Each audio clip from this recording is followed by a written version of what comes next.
I want to start this morning with two readings. They are about the same event and they conflict with one another, which is kind of how the Bible is. The first is Psalm 137. By the rivers of Babylon, there we sat down and there we wept.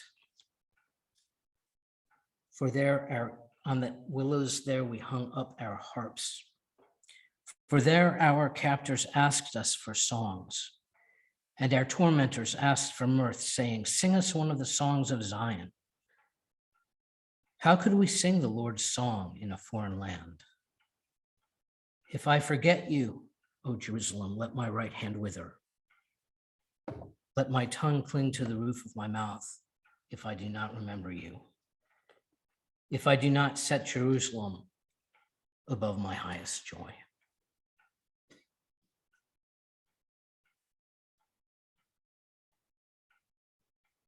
The second reading is from Jeremiah 29.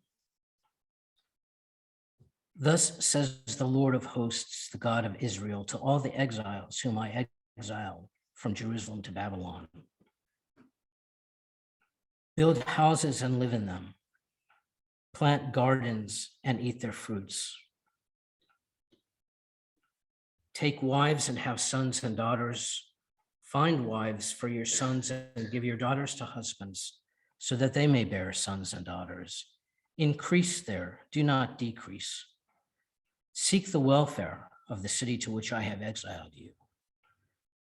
Pray for it to the Lord, for upon its welfare, your own welfare depends.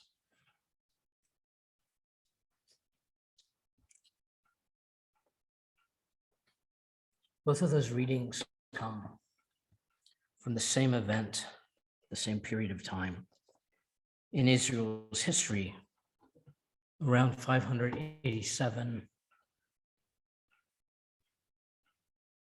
BC,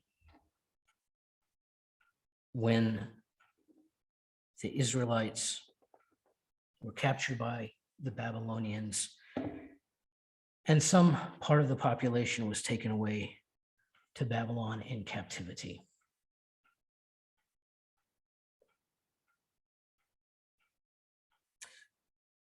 And the psalm expresses their sorrow at having been wrenched from their homeland. How can we possibly sing here? How can we be happy? How can we have any joy? And the prophet Jeremiah, who remains in Jerusalem, writes them a letter and says,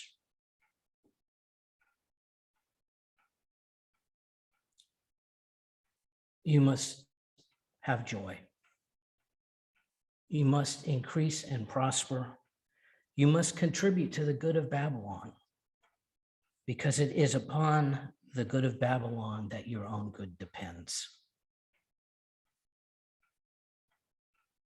Upon its welfare, your own welfare depends.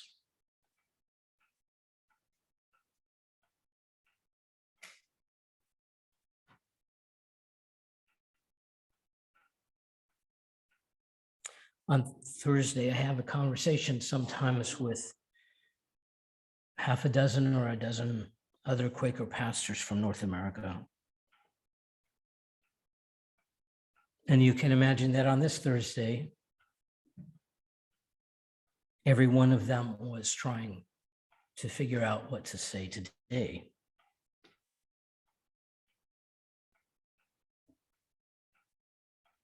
And they were universally both grief-stricken and angry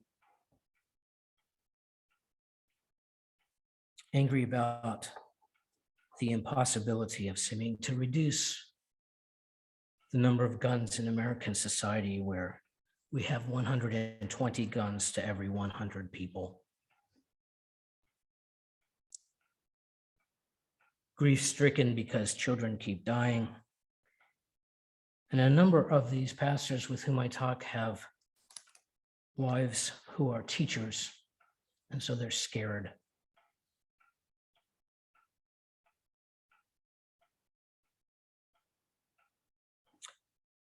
But I would not know how to talk about gun control because I don't know what would work. I don't know what would be meaningful. What I do know is that all of us are suffering from profound alienation in the middle of our places.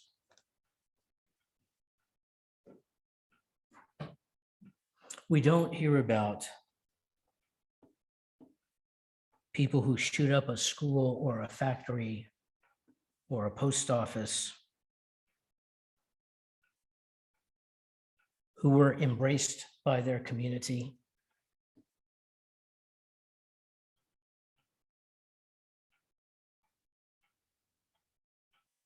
We don't hear about the president of the student council, the head of the labor union,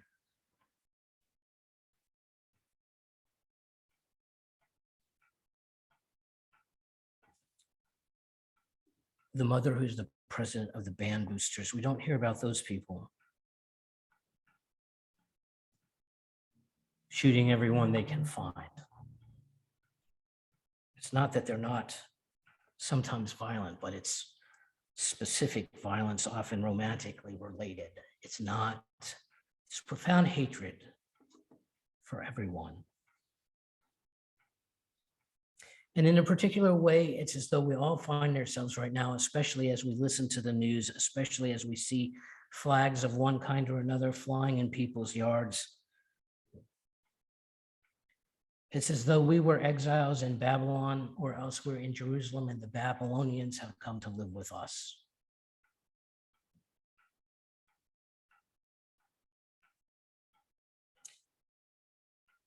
And I think most of us say, what can I do? And feel pretty hopeless because it seems beyond our capacity to do anything about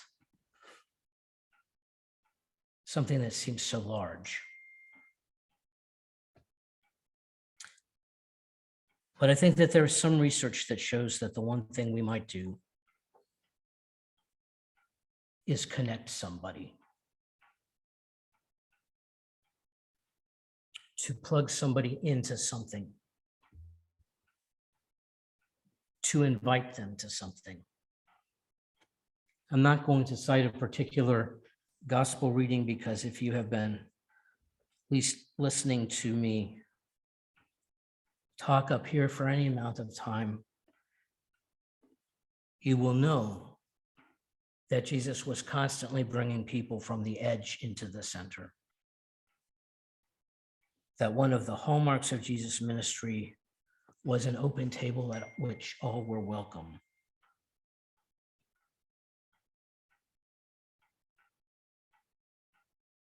So when I say connect someone, that's not just a community imperative or a political imperative, it's a gospel imperative. Bring somebody inside a circle of any kind at all.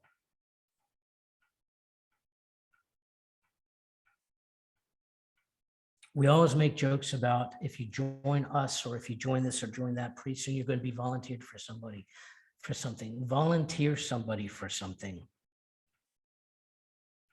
There is no harm in that, and there is a lot of good in it.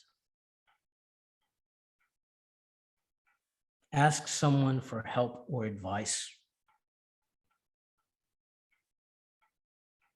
Ask them to go with you on an errand.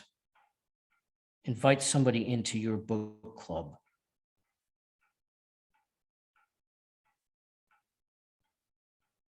Invite them to whatever you happen to belong to, whether it's a union or a co-op or a volunteer fire department or some kind of club. Invite somebody to come with you.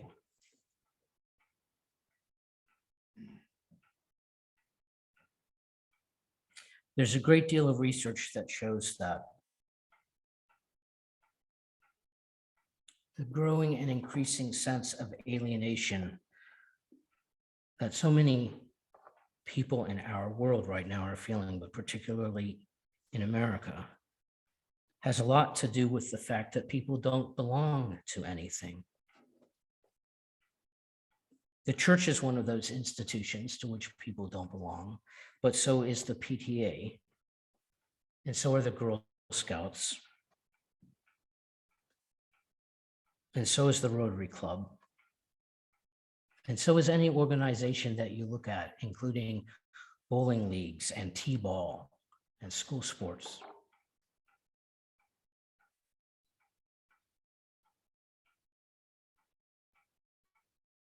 And it may be beyond my capacity and your capacity to take weapons of mass destruction off the streets, but it is not beyond our capacity to ask somebody to do something with us.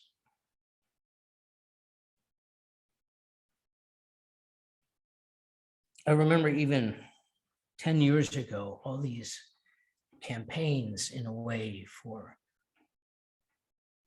increasing numbers in a church. They say, invite one of your friends to church. Make this church welcome day. Everybody invite a friend. And in a way, it seems a little self-serving if the point is simply to grow your church. But the point anymore is not to grow our church. The point is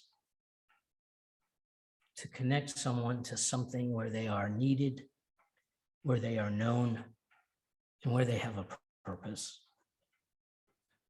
Inviting somebody somewhere says they are seen and they are known.